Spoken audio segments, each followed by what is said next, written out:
Good evening, everyone. I hope this message reaches you in a quiet moment wherever you are tonight, because what we are about to step into is anything but quiet. The sky over Burkina Faso has become a silent battlefield. A ceiling of tension so thick it feels like steel pressed against the clouds. High above, NATO warplanes drift in patient circles. Not loud, not careless, just deliberate. Like predators conserving energy as they study the pulse of the ground below. You ever look at a situation and feel the truth before you see it? That is what this sky has become. A warning written in contrails. A question painted across the horizon. And the question is simple. When a powerful alliance circles a small nation, is it watching or waiting? The tension that now fills the sky over Burkina Faso did not appear overnight. It began with a pattern. Small at first, almost easy to dismiss, until the pattern grew teeth. NATO aircraft began tracing arcs across West African air corridors at altitudes that were anything but routine. Pilots maintained radio silence, flight paths spent around civilian lanes. And to officers watching radar screens in Ouagadougou, something felt off. It was the kind of movement that does not announce itself, but demands to be noticed. Down below, in the heartbeat of West Africa, Ibrahim Traoré stands at the center of a command network he built piece by piece. Not inherited, built. Screens glow with radar signatures. Radios hum with coded reports, and every officer knows why vigilance matters. Traoré has seen what happens when African nations hesitate. He has watched Libya collapse under the banner of liberation. He has studied how quickly sovereignty evaporates when the sky is no longer yours. Tonight, Burkina Faso refuses to blink. Reports from air defense units described these aircraft as circling without purpose. But anyone who has followed Africa's geopolitical storms knows that nothing in that sky is without purpose. Not in this era. Not after Libya. Not with NATO's long memory of influence in the Sahel. These were not patrols. They were rehearsals. Silent, disciplined, deliberate. The kind of maneuvering that suggests calculations, not curiosity. Inside Burkina Faso's command center, Traoré responded not with panic, but with preparation. He activated what his military calls continuous air vigilance protocol, a system he spent months shaping. Air defense batteries moved into undisclosed positions. Radar crews were doubled. Communications with neighboring Sahel nations tightened. Every officer understood the significance. This was no drill. This was a shift in posture from observation to readiness. And readiness is a language Traoré speaks fluently. He issued a directive to the armed forces. No blind spots, no assumptions, no daylight between detection and response. Across the country, this order became muscle memory. Radar operators monitored altitudes far above civilian capacity. Intelligence teams intercepted patterns in foreign communication. Analysts mapped possible entry routes, attack angles, and fallback paths. Traoré ordered every scenario war-gamed, not once, but repeatedly, until every soldier understood the rhythm of a potential strike. And as Burkina Faso's defenses sharpened, something else shifted. The presence of NATO aircraft increased. They began approaching the edges of Burkina Faso's sovereign airspace with tighter formations, sometimes dipping low enough to trigger defense alerts before veering off into legal corridors. To Traoré's analysts, this was classic pressure testing. Probing for reaction time, scanning for inconsistencies, pushing against the perimeter to see where the seams might open. To ordinary citizens, the sky felt heavier. Mothers noticed the change, farmers noticed the change. Even children pointed at the horizon and asked why the clouds seemed to hum. Nations feel these things. The Sahel is no stranger to foreign aircraft. But this was different. This was persistent. This was coordinated. The point where tension becomes something sharper, something you can almost hear in the air, came the moment Ibrahim Traoré shifted from preparation to declaration. Not a declaration to the world, not to NATO, but to his own military. He told them plainly, if the sky opens with fire, our response will be immediate. There was no ornament, no political flourish, just a sentence forged from history's hardest lessons. and that sentence became doctrine. Inside Burkina Faso's command center, officers who once rotated through 4-hour shifts now stayed longer, studying every anomaly with the intensity of surgeons. Pilots in underground hangars sat beside their aircraft, fully suited, waiting for orders that Traoré hoped he would never have to give. The military was no longer simply tracking foreign activity.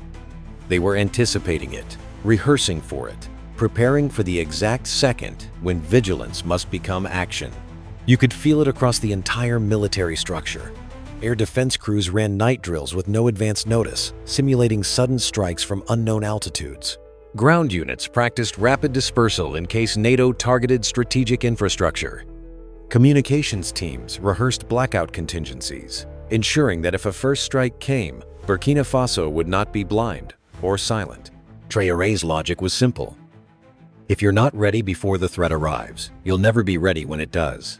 And the more disciplined Burkina Faso became, the more the situation escalated. NATO did not back down. Their aircraft expanded their arcs, stretching deeper into regional skies. Some flew at unusually low altitudes before climbing sharply, a tactic used to test radar responsiveness. Others performed wide looping patterns associated with electronic surveillance. To the untrained eye, these were harmless maneuvers.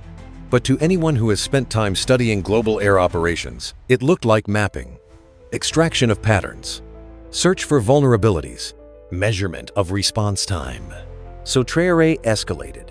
He expanded surveillance ties with Mali and Niger, forming a three-nation information loop that Western analysts once dismissed as impossible. But impossible becomes easy when necessity does the engineering. Now, an aircraft detected by one nation is analyzed by all three within seconds. If NATO wanted a simple picture, they lost it the moment Traoré linked the region's eyes together. He also ordered the reinforcement of strategic assets inside Burkina Faso: energy facilities, command centers, airports, military depots. Each was surrounded by rapid response units, not symbolic guards, trained responders. Men and women briefed to act without hesitation. But perhaps the most significant move came quietly. Traoré instructed engineers to calibrate Burkina Faso's radar systems to track altitudes typically used by stealth aircraft. He knew Burkina Faso could not match NATO plane for plane, but he also knew something more important. The first step to defending yourself is seeing the threat before it sees you. And suddenly, Burkina Faso started seeing things few expected it to detect. While the sky grew tense with foreign aircraft, something deeper, something quieter but far more decisive began to unfold across Burkina Faso. It started in the marketplaces, in the dusty courtyards, in the villages where radios crackle as the sun drops behind the Sahel horizon. People began to sense that the standoff wasn't just about jets or radar signatures. It was about identity, dignity, survival. And that realization reshaped the nation from the inside out. In cities like Ouagadougou, Bobo Dioulasso, and Kaya, families gathered in evening circles, discussing what they saw as the first true test of sovereignty in their lifetime. Older citizens remembered the years when foreign bases dotted the region, when decisions about Africa were made thousands of miles away by men who would never feel the dust of the Sahel on their boots. Younger citizens, raised in an age of drones and global media, felt a different kind of fire, one that told them this generation might be the first to push back against a system older than their parents. Traoré didn't start this unity. He simply revealed it. And the more NATO aircraft circled, the more Burkina Faso's political landscape hardened into something unprecedented. Internal political factions, groups that normally spent more time arguing than cooperating, briefly aligned under a single belief: Burkina Faso must not be dictated to from above. Even critics of the government admitted privately that a foreign strike would not break Traoré. It would cement him in history. This surprise consolidation created a ripple effect. Civil groups, student associations, and regional chiefs began forming what they called sovereignty circles, spaces where citizens discussed how Burkina Faso could remain independent economically and politically. These circles weren't commanded by the state. They grew on their own, like brush fires moving across dry grass. Impossible to control once they ignite. Every time a jet circled overhead, it drove public opinion deeper into Traoré's camp. Not because the people worship power, but because they recognized fear when they saw it and decided they would not live by it.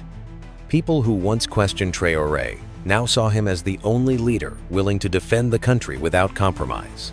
And in a region where foreign pressure has toppled governments repeatedly, that mattered more than any speech. From the outside, the standoff unfolding over Burkina Faso looks like a small piece on a distant chessboard.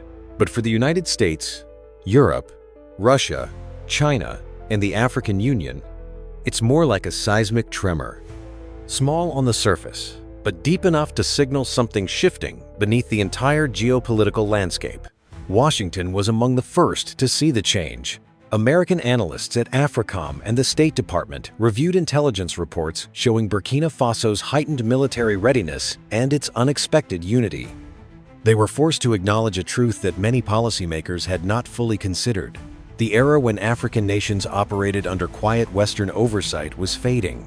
Traoré wasn't an outlier. He was a preview. For U.S. strategy, this presented a dangerous paradox. If Washington pushed too hard, it risked driving Burkina Faso directly into the arms of alternative partners. If it stayed too soft, it risked losing influence over a region critical to counterterrorism efforts and mineral supply chains. The United States suddenly found itself having to balance ideals with outcomes, a balance that becomes harder when a small nation stops behaving like a subordinate. Europe felt the shift even more sharply. France, whose presence once dominated the Sahel, now saw its influence collapse at a speed that shocked even its own diplomats.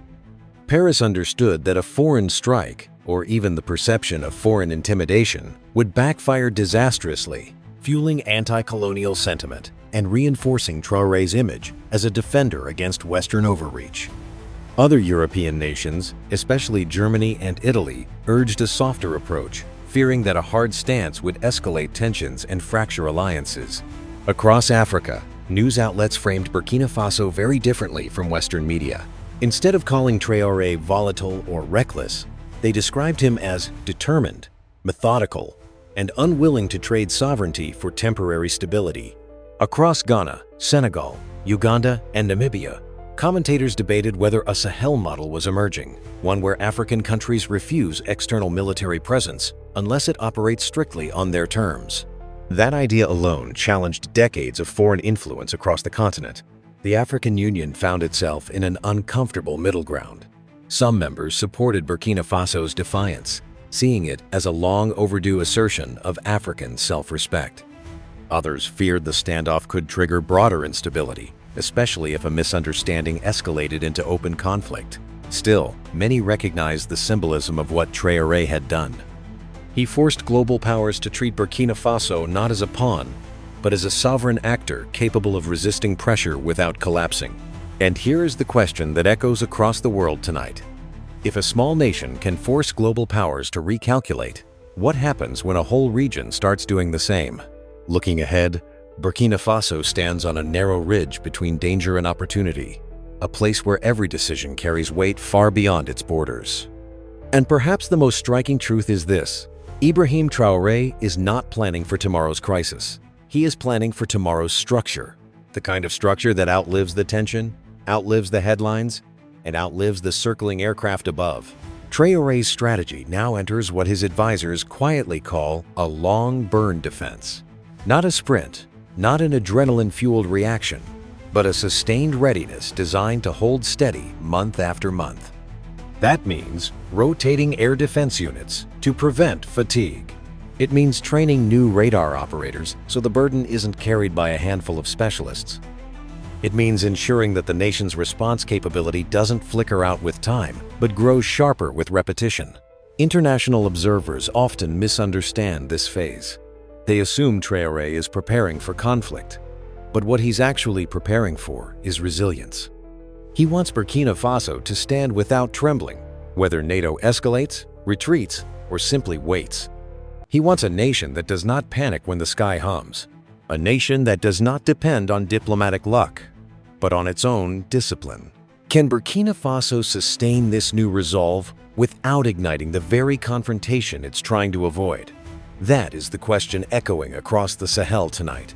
Traoré's bet is that deterrence, not defiance, will carry the nation into a stable future. He believes that if Burkina Faso presents itself as a nation ready to absorb the cost of sovereignty, NATO and other powers may reconsider whether escalation is worth the fallout. And in many ways, the early signs suggest he may be right. Because sometimes the smallest house on the street doesn't need the biggest lock, just the strongest resolve to close the door and keep it closed no matter who knocks. As the final hours of this long standoff stretch across the Burkina Faso sky, one truth stands taller than the rest. This nation is no longer defined by what others expect of it. It is defined by what it refuses to compromise. The circling NATO aircraft, the silent hum of engines, the calculated routes above West Africa. None of it has broken the posture that Ibrahim Traoré set in motion. If anything, it strengthened it. At the heart of this moment is a leader who understands the weight of history. Traoré knows the pattern. Pressure from above. Justification disguised as humanitarian concern. Intervention followed by instability. But this time, the pattern isn't repeating. This time, the small nation, in the center of the storm, refuses to bend. It has turned its vulnerability into vigilance, its caution into coordination, and its fear into a kind of national steel. The forecast ahead is not simple. There are three possible futures, each carrying a gravity of its own. The first, NATO steps back quietly, recalibrating its approach in the Sahel, acknowledging, at least internally, that Burkina Faso is no longer a passive plot of land, but an active geopolitical force, a nation that answers pressure with posture, not panic. The second, a heightened period of tension where any miscalculation, any radar error, any misread maneuver could trigger a series of events that neither side truly wants. History is full of conflicts born from seconds of misunderstanding.